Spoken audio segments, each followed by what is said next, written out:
got a panel today from Brierley Partners and a couple of their partners, 7-Eleven and GameStop. I will turn it over to Jim, and he can introduce the panel.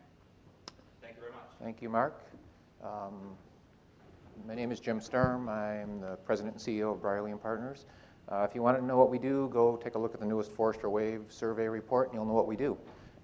They just released it 2 days ago, and we are extremely proud to be once again in the leader category.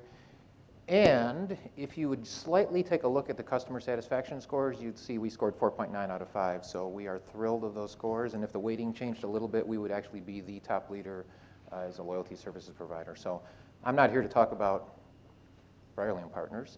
I'm here to introduce a couple of our partners, as Mark described them as. Ashley Sheets, who's the CMO of GameStop. Mike Debnar, who's responsible for what I'm calling a game-changing program within 7-Eleven. It's called Digital Guest Experience. And Amy Barnett, who works for Brierley & Partners and is responsible for creating within our company what we're calling the customer engagement practice. So I'm thrilled to have these three individuals here. Here's what I'm going to do today. I'm going to cover a few slides to kind of set some ground rules, and then we're just going to open up the conversation. When Mark came and said, I'd love for you guys to present, I thought to myself, I hate the conferences and I hate presentations at conferences because everybody says the same thing and everybody doesn't really share any secrets. And so you hear people talk about big data and you hear people talk about customer engagement, and I don't walk out having felt like I learned anything. And I thought the best thing I can do is cover about 3 slides and get out of the way and allow people that are actually in the industry and are making this stuff happen to talk about how they're doing it. And we want this to be very engaging. So we got about 45 minutes scheduled, but we can take as much time as we want. So before I cover a few things, actually let me cover one thing. So what's our discussion going to be about it? And this is what we put in the agenda. Hopefully you're all here because what we wrote here was somewhat intriguing to you. But we're going to talk about customer engagement, how companies like 7-Eleven and GameStop are making customer engagement happen. And a big part of customer engagement is this concept of omnichannel. So we're going to talk a little bit about a definition of omnichannel, a definition of customer engagement, and then we'll open it up for an interactive conversation. Before I do that, Ashley, you want to tell us a little bit more about yourself? Sure. I'm Ashley Sheets. I am CMO of GameStop. I've been with the company for 5 years.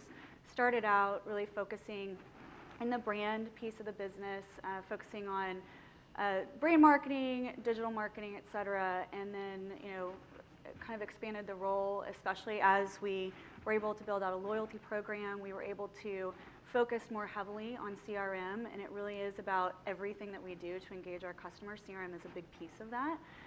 So that's about me. He also asked us to tell something personal about ourselves.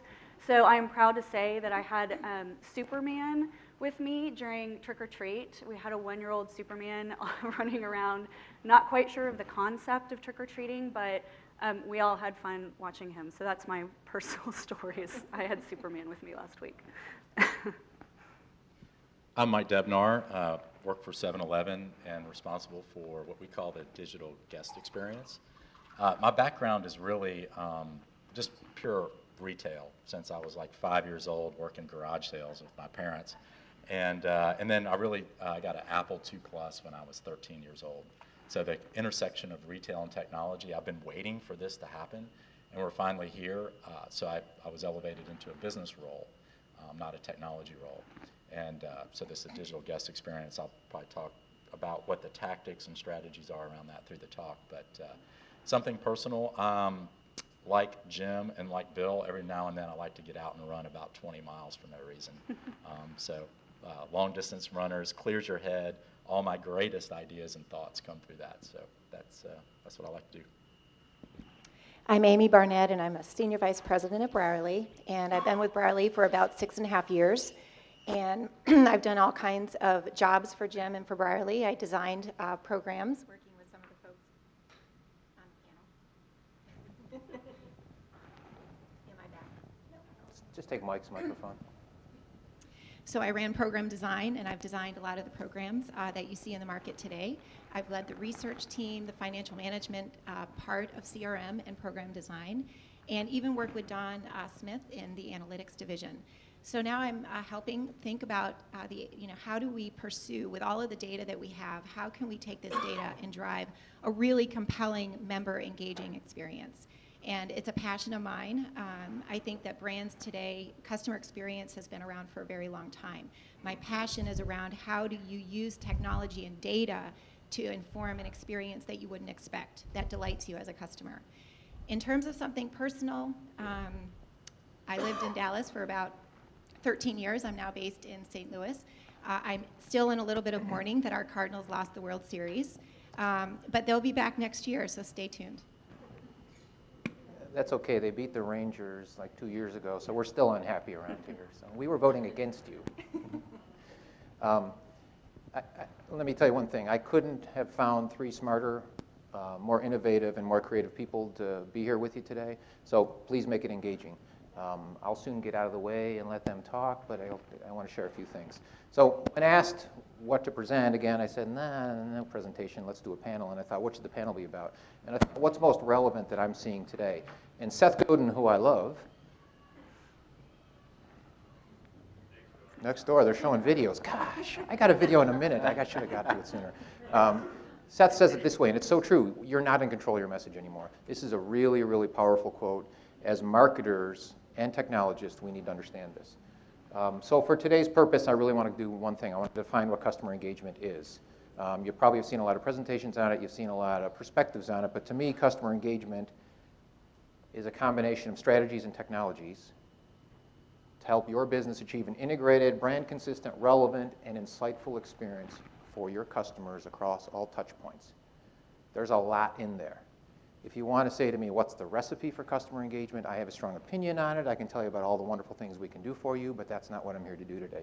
But it involves really understanding your customer, understanding your consumer, how they travel through the journey of an engagement with your brand, how you communicate with them, how you develop an experience that's powerful, that's engaging, and that creates a passion towards your brand.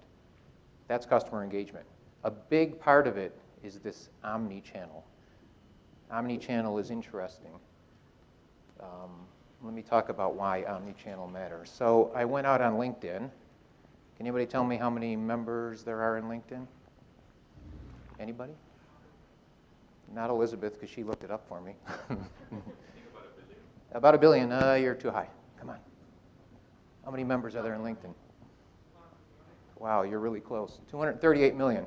So I said, if omnichannel is interesting, and I went out and searched on LinkedIn. I didn't really. Elizabeth went out and searched on LinkedIn, and searched on CRM, and came up with 20 million hits. Looked for email, came up with 2 million hits. Looked on multi-channel, came up with 393,000 hits. Looked for direct marketing, came up with 12,000 hits, and looked for omnichannel and hit 7,000 hits. Why does that matter? Because this is new.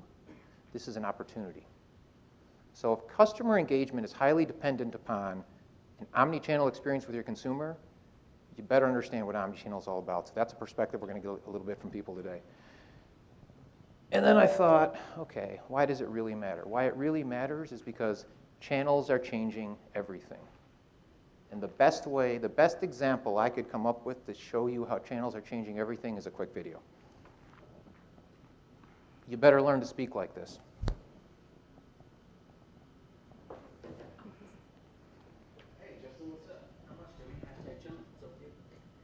Busy working, hashtag rise and grind, hashtag is it Friday yet?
seriously, I love that video, but the point really is we have to understand our consumers. We have to understand where they're engaging. We have to learn to speak relevantly with them.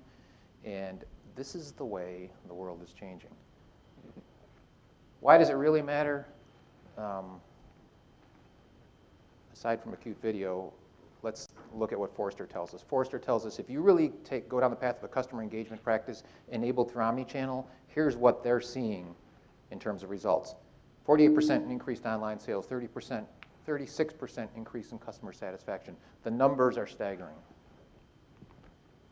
We're seeing where we can help our clients put the customer in the center, take a customer-centric, consumer engagement approach, understand the journey your customer takes to engage in your brand, to understand the consideration point when they're considering purchase, to understand what happens at point of purchase, understand what happens post-purchase, and how you can communicate relevantly through insightful data, through predictive analytics. These are the kind of results that can be achieved.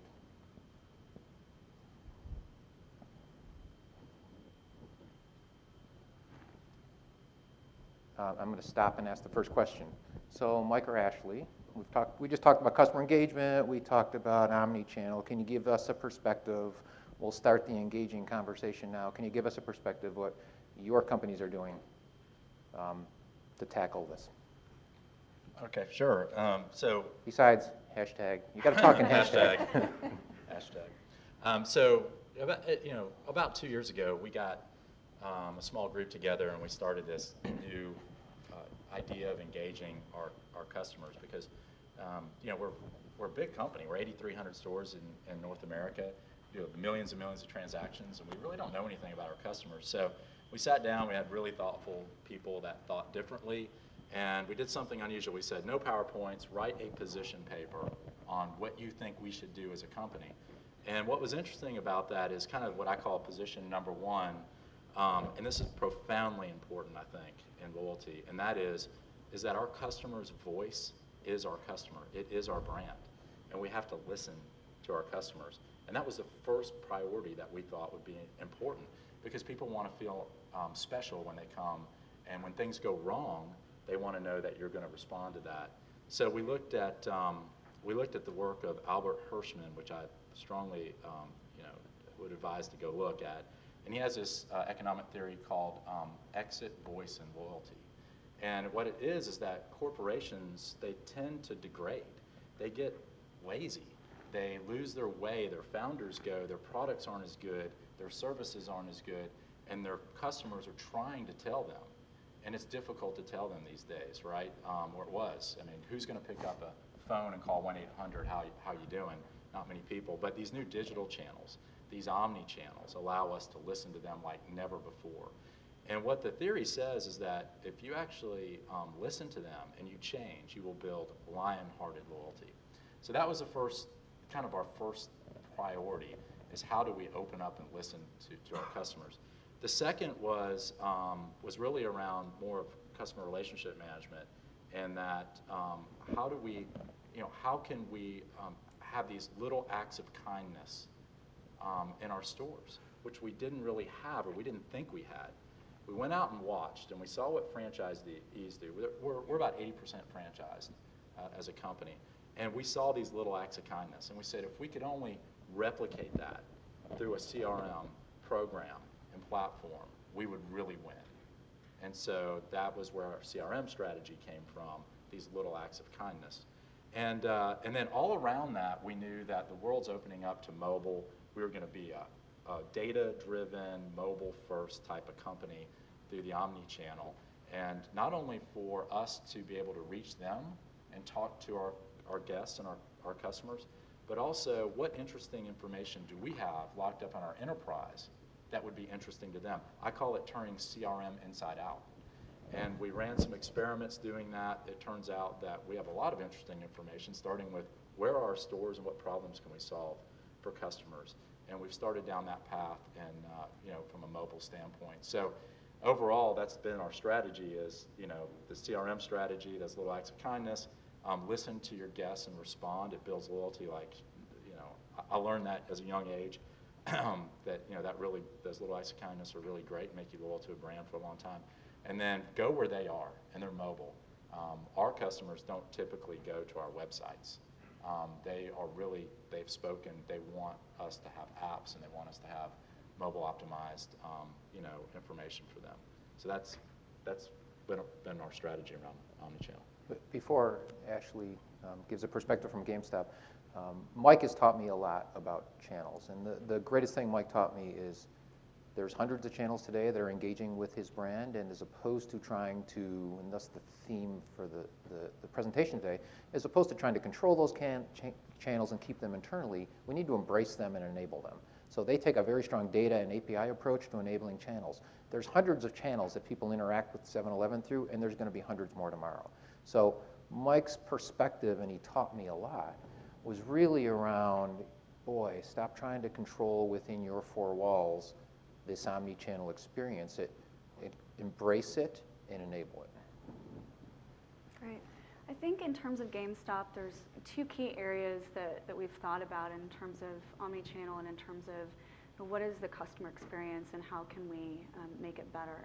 The first is really this idea of, if you go back 5 years ago, before we worked with Brierley, and before we built out a loyalty program, we had hundreds of millions of customers coming into our stores every day, and we had a lot of data about that. We had transaction data, we had web analytics, but we could never tie any of that information to specific individuals. And that was really at the heart of a lot of the strategy behind why we did decide to go out and build out a formalized loyalty program. We wanted to be able to know who those customers were, who were coming through our doors, who were hitting our websites, who were accessing GameStop through their mobile devices. And in order to do that, loyalty was, building out a traditional loyalty program made a lot of sense for us. Today we've got 25 million members in our loyalty program over just 3 years, so Brierley's been very busy, as you can imagine. But what it's enabled us to do is identify now 75% of all of our sales come from those 25 million customers. So now we're able to be personal and relevant to those customers in ways we never could before, now that we know who they are. And the personal and relevant piece takes on a lot of different forms and functions. If you think about a GameStop store, we traditionally have done very, very well in the brick and mortar environment. And still today, 98% of our sales are from our brick and mortar channel.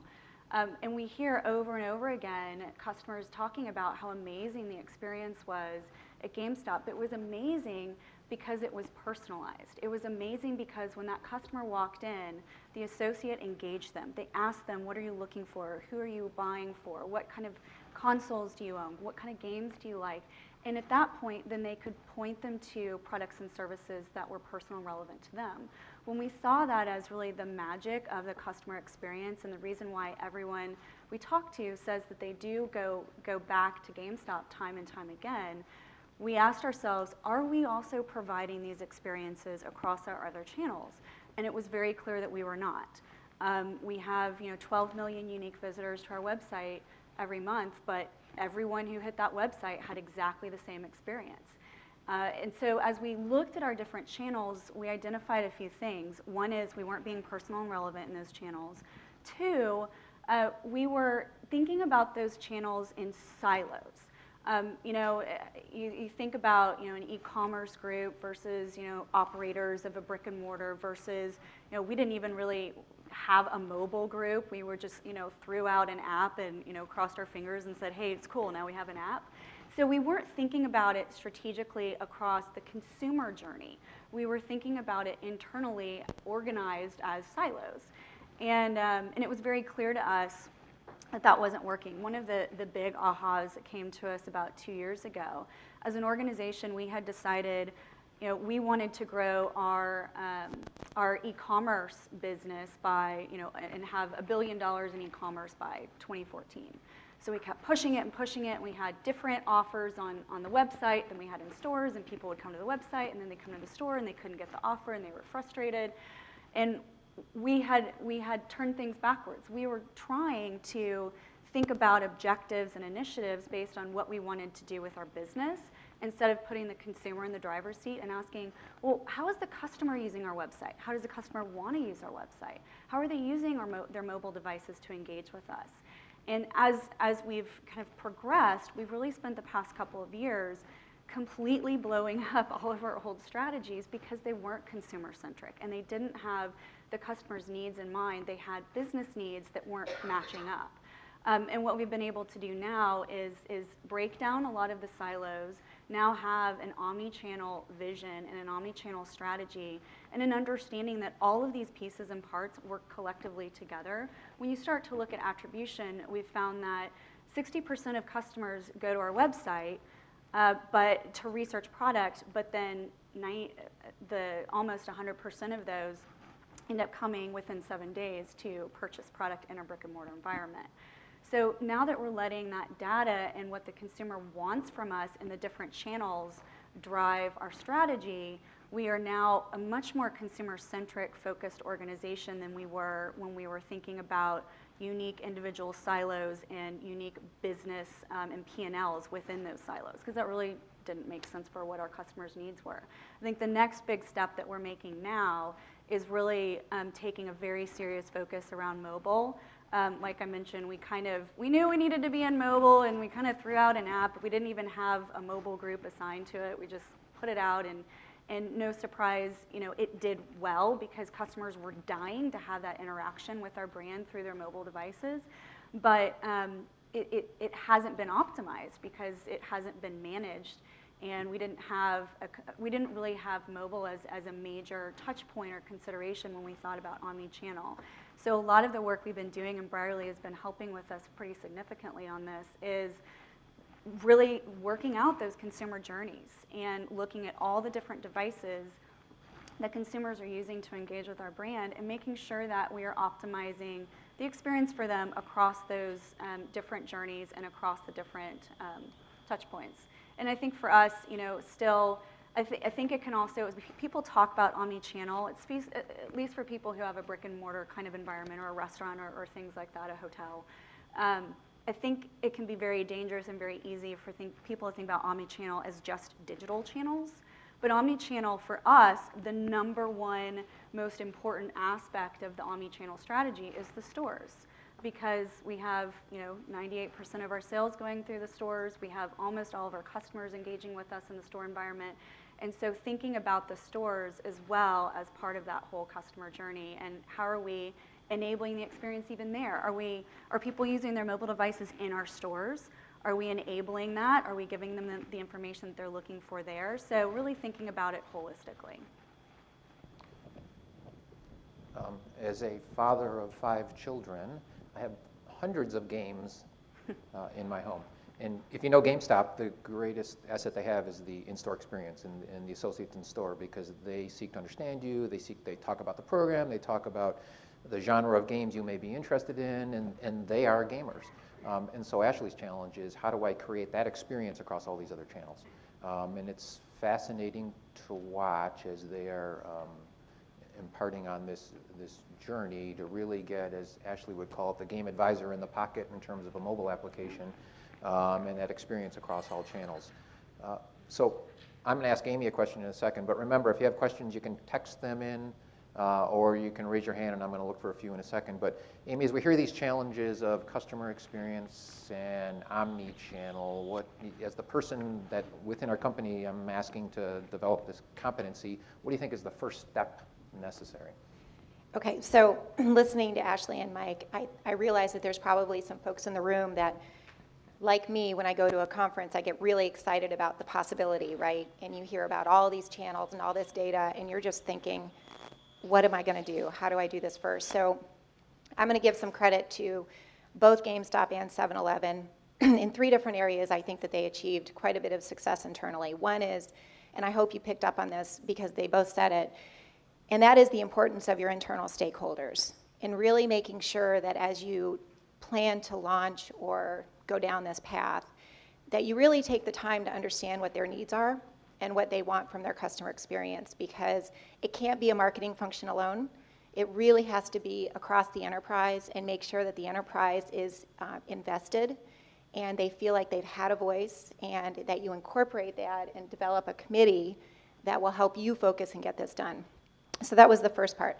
The second one is, I think we tend to get carried away as marketers as developing a big vision, right? So you come out of these conferences and you get really excited and you get the right folks in the room. And I think what both companies did is they said, yes, we have a vision. I think you called it a white paper. Or I think it's important to develop a roadmap into this because you can't do it all initially. And if you pick 3 things that you want to do this year and do them really well, that will get you, I think, further along than having the vision on paper. So consider that. Pick your couple of segments. I would recommend you start with your heaviest user segment. Look at what your heaviest users want from you as a brand. Choose the couple of channels. Ashley mentioned their website and their mobile channel or their point of sale. Pick a couple of channels and then take the time to plot the interaction experience. Start with what's there now and then use all of the data that you have internally, whatever it is. Some of you might not have any data. Some of you may have a lot of data. Try and use that data that you've got, put it on the journey map, and then do some customer research because customers are willing to tell you. They'll let you know what they really want from you as a brand. So I would say start with a customer-centric approach, plot all those experiences and those journeys, and then listen because much of the data that you have won't show up on the map. Listen for what's missing so that as we develop the optimized experience, you can put that on your roadmap. Amy, clarify, what's a journey map? Yeah, journey map, it's a hot topic probably in this conference and in the industry, right? It has a lot of connotations. My background is CRM and database marketing.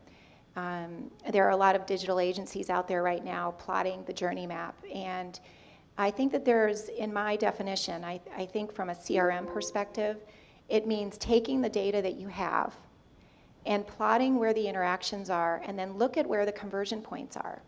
I think that the journey maps that you probably do, it can be very manual. You can get a lot of smart people in a room and cover it with Post-it notes and cover all of the phases of a customer research cycle to purchase to post-purchase.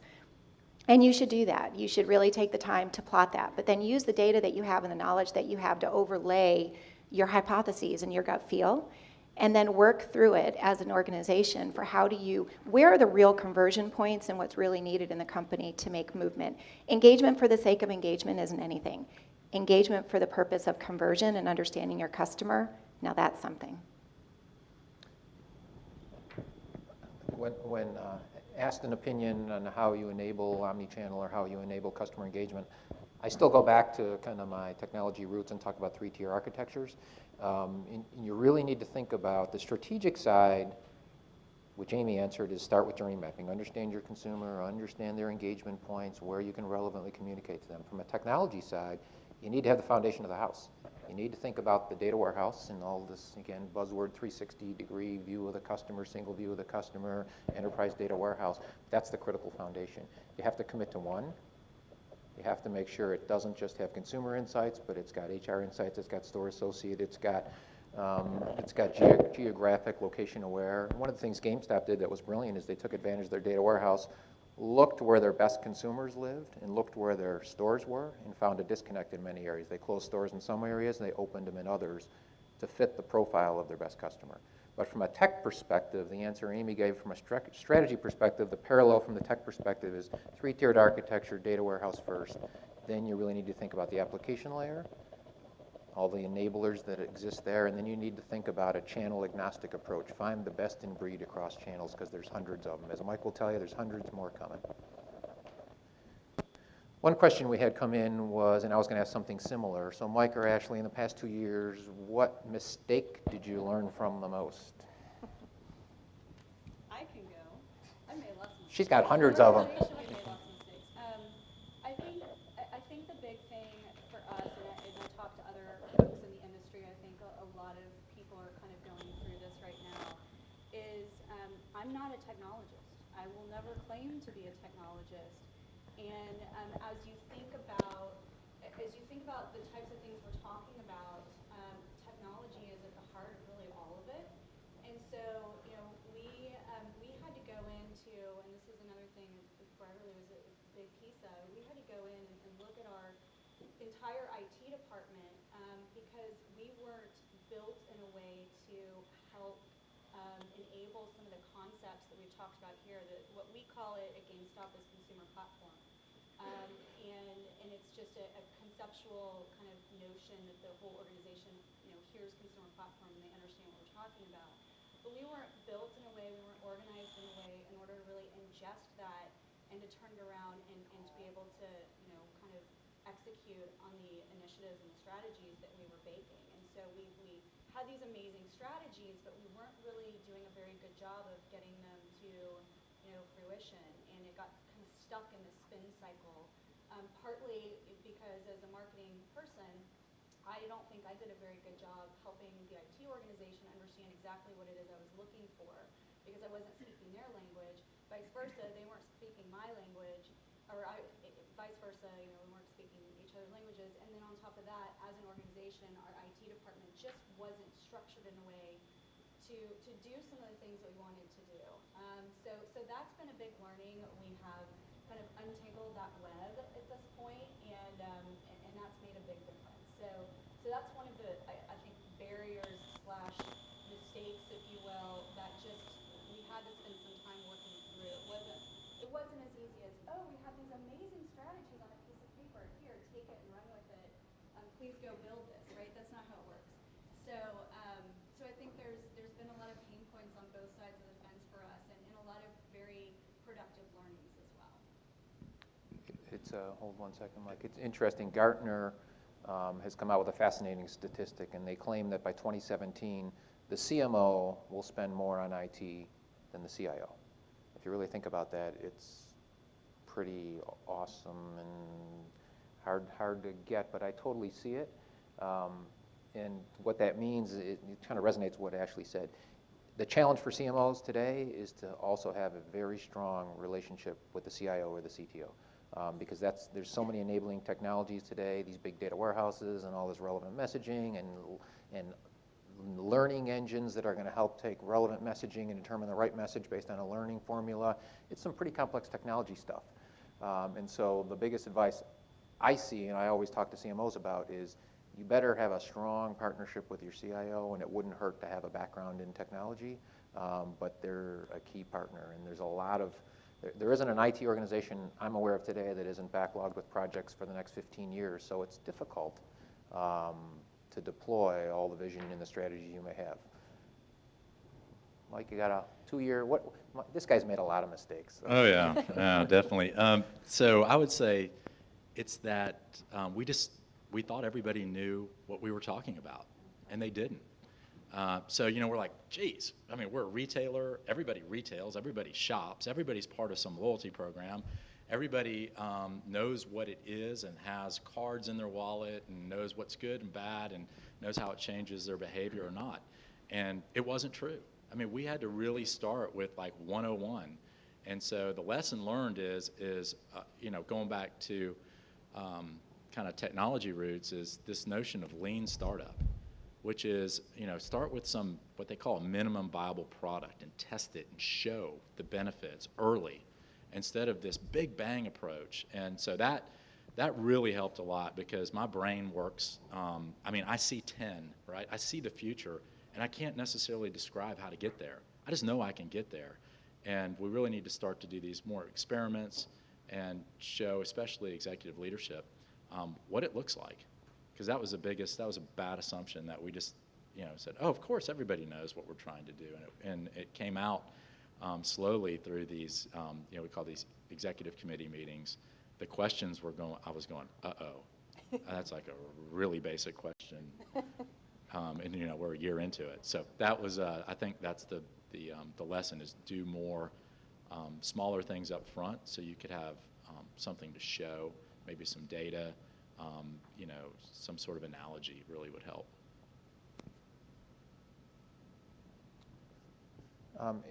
Amy, do you have a perspective, as someone who's seen lots of clients and worked with lots of customers, nobody's doing it perfectly. Who's advanced in terms of engagement or omni-channel? Any perspective? Well, clearly GameStop and 7-Eleven. Amazing. Okay, after that, and I won't be biased to Brierley programs. You know, obviously as a consumer and sort of as a professor in the industry and watching all the great brands and everything that anybody's doing, I have two favorites, actually, and they may be the same as some of the folks in the room. One is I'm also a runner, a long-distance runner, and what I've seen Nike do for customer experience has been pretty incredible. They've really understood the product. They understand what running as a lifestyle really is. And they've looked at everything from their social channels to when I go out for a run, my friends can see me as I log into Facebook and they can cheer me on in my run. They have products that are in my shoes so that I can easily upload and track my runs and what I did successfully that day. They have entire communities built around running. And I think for a brand to be able to hold those conversations, not only does it drive product innovation, but it really allows them to get inside the heart of their customers. And all of our brands today have engaging communities, and I would challenge all of us to really get in the heart of that community and find out not just the product, but as in gaming, as in their daily stops for coffee to meet the manager. Find out what's in their heart and then really start from there to create the experience. The second one would be Starbucks. I really think that they've done a pretty amazing job with getting in, making the experience more convenient, right? So we have, as marketers, we ask ourselves, what does it mean to have a great experience? And it could mean easier convenience. It could be rewarding and recognizing me when I step into property. So I think that they've done a good job, and I'm trying not to be biased to our own programs, but. When people ask me what my favorite locator customer engagement program is, I always think about George from Cheers. And then there's a little pub around the corner called the Bavarian Grill. When I go up there, there's a card, and if I get all the beers on the list, I get a free sign. So that's my favorite. I keep telling them I'll run it for free. They don't want to listen to me. Any questions in the room? I got lots of you. We got one back there. Can you stand up and... Question for Ashley for Mike. Did you see a top line growth when you launched your tender or tender neutral program? Yeah, so what I can tell you is a couple of things. The first is we have two tiers of our program.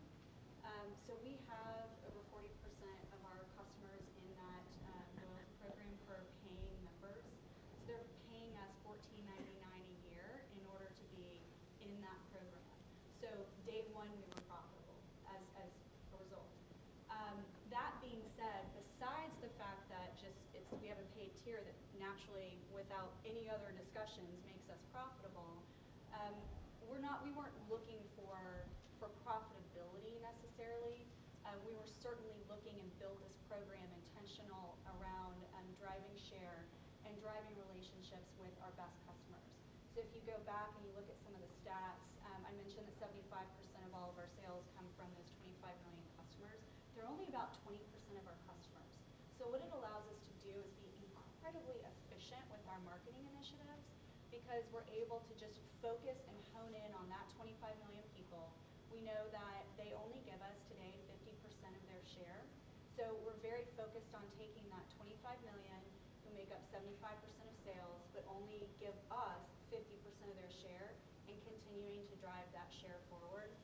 We've got a lot of life cycle based programs that we've baked in as a result of being able to do pretty sophisticated CRM. And through those life cycles, what we used to see is someone bought just Call of Duty. They bought just Assassin's Creed. They bought just a single game. Through the life cycle management and the CRM capabilities, we're now seeing significant add-on purchases. So rather than just buying Call of Duty, they're buying Call of Duty and they're adding on a headset and they're adding on DLC and they're adding on multiple, they're getting, a Call of Duty branded t-shirt. So we're taking what used to be a single item purchase and we're really expanding that by putting the right products in front of them that go with the product that we know that they're going to buy. So all of that has really driven us to a place where our pro members, who are the paid members, spend 5 times as much money with us as a non-member does. So we're seeing significant value in the program on the CRM side and the personal relevant side, in addition to the fact that just out of the gate, the $14.99 helps us be whole, you know, in and of itself. So we, you know, our strategy is pretty simple around CRM. And like I said before, we don't have any way of knowing our guests today. So it's, we want to know them, we want to learn from them, and we just want to serve them better in the future. So we feel like retailers that serve their customers really well, you know, they transcend weather changes or economic changes, and kind of, you know, what Jim said about his favorite loyalty program. My favorite is I walk in and they just say, "I'm just really happy you're here," and we really respect you and appreciate you as a customer. So our goal is to do that, is to learn about our guests and their behaviors and be able to serve them better. And it's very specific that we say serve and not target, not using a marketing term. It's really around serving them better. And that means that we get them to go come in more often. We introduce them to new products and new day parts that they may not have thought about. So that's kind of where we're going with our program. We're running some tests, and we're seeing that that's working really well, especially with our fresh food program, which a lot of people like fresh food and 7-Eleven. It's a disconnect. Most people don't know that we have commissaries. We make food fresh daily. It's delivered to a store at 4 a.m. Most of it's a 2-day code life, and it's, you know, it's really good stuff, and we have a lot of healthy options. So it's bringing that awareness through the program that we think is going to be you know, very accretive for us. I didn't believe it when I first started partnering and working with 7-Eleven, but we went on a store tour, and I think it took 3 hours on a Saturday morning. Steve can talk forever. But they're amazing in terms of fresh food. The milk, the fresh food products in 7-Eleven are actually fresher than the supermarket. And that's something people don't know. And it's eye-opening awareness. I mean, their best-selling products are Slurpees and cigarettes, and anything water-based is where they make all their money. However, there's a lot of messages they have in terms of consumer interaction. There's huge opportunity for 7-Eleven, just simply getting the morning coffee drinker to come buy a beer in the afternoon or to pick up a gallon of milk in the afternoon. There's more questions in here, what I'll answer one in a minute. We got about 10, 15 minutes more. Anybody want to? Yes, go ahead. Stand up and try to be loud. Question for Ashley. From what I've heard, gamers can be vocal, very passionate. I'd rather not always have customers that actually game with the game. Maybe talk a little bit of how you engage with the customer base that can be really passionate, vocal, and sometimes super negative. Yes, absolutely. And you're absolutely correct. Gaming is very much a subculture. And just to give you a little bit of kind of insight into the way we think about the different segments of people that come into our stores, we call a certain segment core gamers. And they are, the best way to describe them is gaming is their lives. Everything they do revolves around gaming. All their discretionary income is around gaming. Their friends are gamers. They spend their time gaming.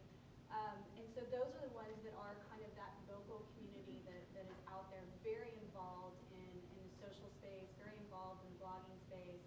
And you know, we embrace that. We see that as a positive, even if they say negative things. It's been really interesting to watch.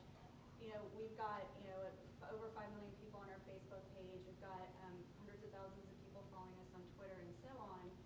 And what will happen is we don't have to worry about it when someone comes in and has, you know, kind of a ridiculous, you know, if they have a true negative experience in the store, we jump all over that, we get with them, we solve that problem. But if they're just being negative to be negative, what tends to happen is the rest of the community comes back and says, dude, you like the Facebook page for GameStop. If you're going to sit here and complain about them, why are you even here? And the community, the broader community comes and really kind of, they're the ones and they're the voice that combat the negativity a lot of times. So as a brand, we don't really worry about it, A. We watch for the things that are true negative customer experiences, and we absolutely handle those.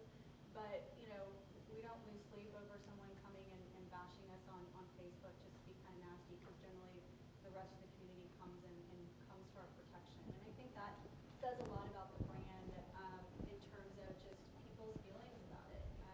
But it is, you know, it's something at the same time that we don't want to ignore, because it would be very easy to say, oh, our sales are increasing and everything's great, and so what if someone has something we also have to read between the lines and look at, is there a real problem here that we need to, we need to solve for? So you kind of have to, take it with a grain of salt, not get too worked up for it, and at the same time, hear the themes, the larger themes that are coming out, and figure out, do we have a larger issue here, and what do we need to solve that? Jim, could I add something to that? Of course. I think definitely social is a way to understand what the pain points are, but Brierley for a long time has believed in rewarding for positive engagement with the brand. And one of our programs, the Express Next program, really, I think, champions some of this in the space. So we would recognize when a customer did something positive for the brand. So if they would retweet or post something of positive aspect, we incorporated that as an element in the program. Now, granted, this is where their customers were. They were a young demographic, and fashion was their life. And so I think there's a way to use those social channels to recognize the customer and actually reward them for those positive experiences. Is there another question in the room? Yes. Can you stand up, and we all got to hear you. Stand on your chair. Just a quick question. So, what if the feedback that you're hearing is something that's maybe not actionable from a business perspective, and they're really wanting it? How do you respond, or how do you handle that?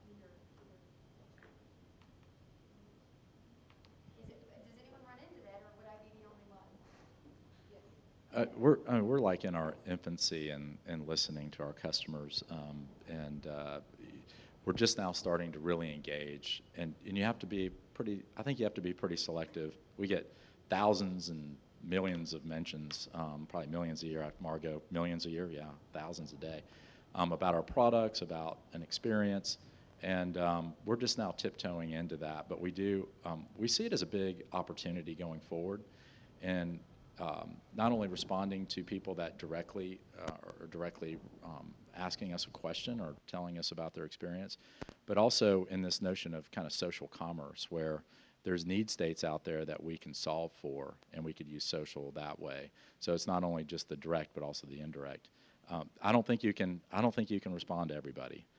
When you're a big brand like us, you do your best, and I like the idea of having fans, they're policing themselves. That's a beautiful way to put it, and I think we see that too in our social channels. By the way, go into 7-Eleven and make a for real milkshake. It's the best thing in the world. I'm telling you. Another question in the room.